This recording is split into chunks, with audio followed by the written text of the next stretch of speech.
I think it's important against any opponent when you take 3 out of 4, or you get a sweep on the weekend. It really helps you in not only the rankings but in the standings for our league. It's the reason why we're where we are right now. We've had a lot of sweeps, which is it's a good thing for us. Harrison Watt, Ferris State Torch. You get a chance to play with Garrett Thompson this weekend. What's it like to play with a guy that's similar? It's got similar skills, puck handling wise. Anytime you play with Garrett on your line, it's a good asset. He's really good. I've played with him a little bit throughout my time here, freshman year, sophomore year. I don't know what to say. He draws guys on him. He's able to make plays, and it really opens up ice for you out there as well, and his line mates. Corey, you're a little banged up around the holiday break. Ever since you've been back, you seem to be playing with a lot of confidence. You could, 2 more goals this weekend. Just seems like you're fully healthy now. Yeah, I think when you get hurt and you've been playing for a long time, and then you're sitting in the stands, it gives you a chance to reevaluate. You definitely have a different perspective, and you see, well, maybe I need to play with more hunger, more grit. And it took a little time to get back into it. A couple pointless streaks against Mankato and Tech, but been battling, and I was able to get on the score sheet this weekend. Clutch actually made the nice read and kind of found an open spot in the slot, and Don made a nice pass and put it where their goalie wasn't, so it felt good. Looking at this game tonight, obviously after the result last night, just you knew the Wildcats were going to come out looking for a fight. So what was it like to be able to hold them off there as they kept rallying, especially in the third period there? Yeah, obviously you want to keep them off the scoreboard, and I think we did for the most part this weekend, only giving up 2 goals, and I think it just says a lot about our team, just in our team defense. Mater, he's been steady all year, so it's good to see that. But no, it's good. It's good to sweep, and I'm glad we took care of business at home. What's it like to score your first goal in front of a Ferris crowd? Oh, it's great. Nothing, you can't beat it, and I mean, it was nice scoring in Michigan Tech, but getting it here and first shift of the game kind of set the table for the fourth line of me and Kletcha and Panetta. I think it helped us out with a lot of confidence throughout the game. You mentioned, what's it like playing with those two, Dominic Panetta and Dakota Kletcha? Oh, I can't say enough about it. I think it was just fun today, like we all had the same mindset, we work hard, finish our checks, and they helped me out, I helped them out. Like we made good reads, I think, all game, and it was fun actually, and getting in the corners, so I liked it. After last night, when you guys put seven goals in, how important was it to get on the board early and just kind of dampen their mood? Yeah, no, that's always huge. Starting the game off, in the first 5 minutes, getting a goal. But obviously, we're not going to score 7 goals a night, so we knew coming in it's going to be a close game, and whoever could play better D is going to win the game. So, it was huge. Yeah, let's see. I thought we played very well.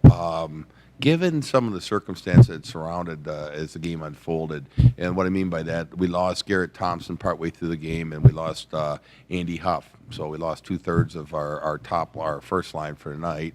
And all of a sudden, the bench got pretty thin, and that really changes things quite a bit for us.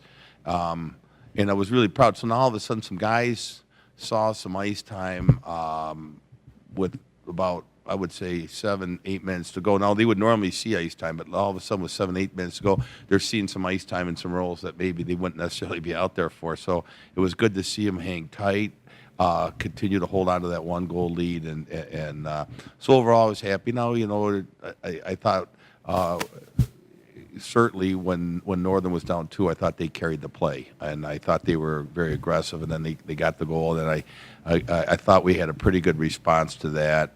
And then, didn't get hemmed into our zone. It was almost like we played a little bit better once they pulled within 1 than we had earlier.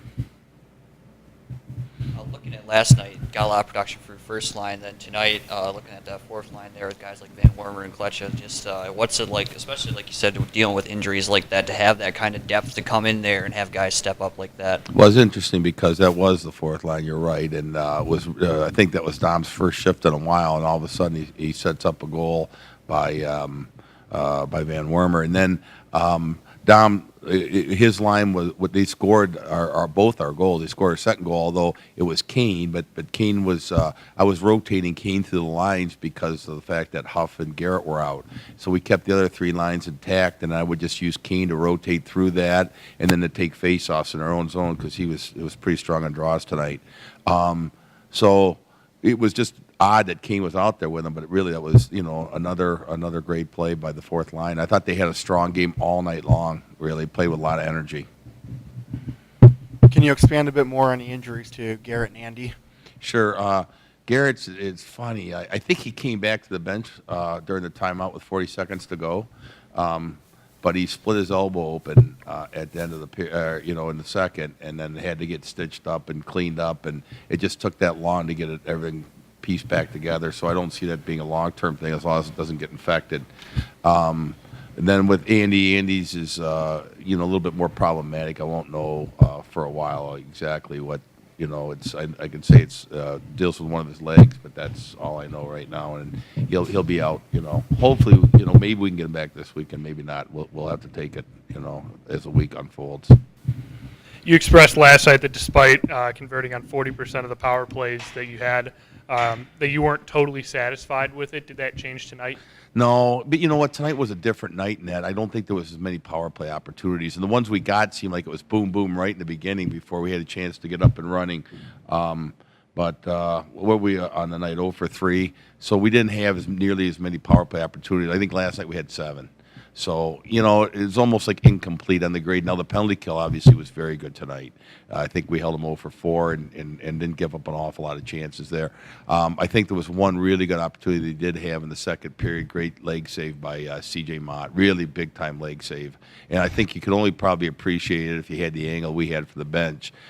Because you could see that there was a mass of humanity in front of him. The guy shot it, and I don't know how he saw it, but all of a sudden his right leg kicked out just at the last second. It was one of those things I think you can only appreciate if you had the direct line of sight that we had from the bench. Coach, last night, sitting right here, you brought up just how versatile Corey Kane can be as a player. He can go from that top unit or play the fourth line or second or third line, PK and PP. We saw it again tonight, him converting with guys like Jared Van Warmer and Dakota Kletcha. Just talk a little bit about Kane's performance once again here tonight. Yeah, it's interesting as the game went on, he's slowly watching his line mates disappear, until he's the only guy left on the bench. But, yeah, he's got that kind of game where I think he can complement different styles of hockey. And so he was able, obviously, to play on our first line. But then, as the period went on in the third, I used him quite extensively for in-zone draws, so that means he's out there with a different line each time.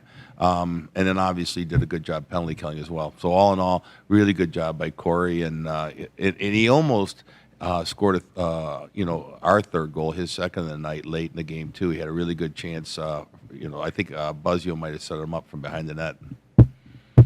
Speaking of Mott, picking up another shutout here, facing 15 shots alone in the third period, just how many I don't know how many more adjectives you can use to describe the way he's playing this year. So just kind of talk about just what it's like to have that guy back there, that foundation. No, it was. I will say it was one of our tougher decisions tonight going in because Charles had played so well a weekend ago when he had a shutout at Tech, and it was really it's just you toss a coin in the air trying to make a decision. Well, who do we go with tonight? And the nod went to Charles because of experience, probably more than anything. But CJ, that is. But CJ, I thought, played very well tonight, and that's why he's was the national player of the month not too long ago. He's good.